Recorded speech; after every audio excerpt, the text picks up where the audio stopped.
I wrote this book because I wanted people to be able to understand how social change really happens and how it can succeed even when winning seems impossible to imagine. The marriage equality story is this astounding tale of ordinary people, a scorned and powerless minority who didn't even think of themselves as a minority, waking up, speaking out, rising up, and changing the country and the world against incredible odds. But they had to awaken to their own dignity and power in order to do this. There are a lot of myths about how marriage equality was won, and people might be surprised to know the full story. The LGBT community was actually quite divided over whether to fight for something as mainstream as marriage. A lot of people found it too bourgeois. It was oppressive, it was exclusionary.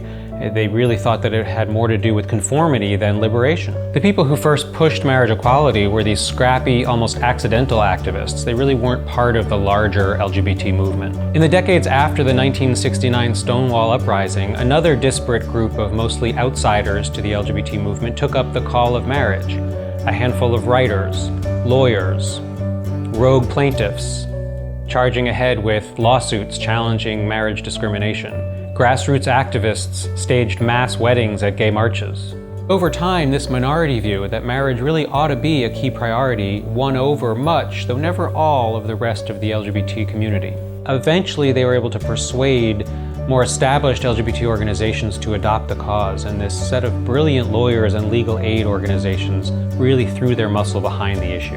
At the same time, more and more grassroots activists began taking to the streets to fight for marriage, and by the second decade of the 21st century, the cause had won over the majority of the American people and then won in the courts. I think the rise of Donald Trump has awakened millions to their own political power and to the urgency of achieving social change. With Awakening, I want people to study the lessons of history, including of the marriage equality movement, as a kind of blueprint for how to develop strategies for social change that really work. I think this is, above all, a love story. It's a story of hope when people had every reason to despair. I think it's a story we could really use right about now.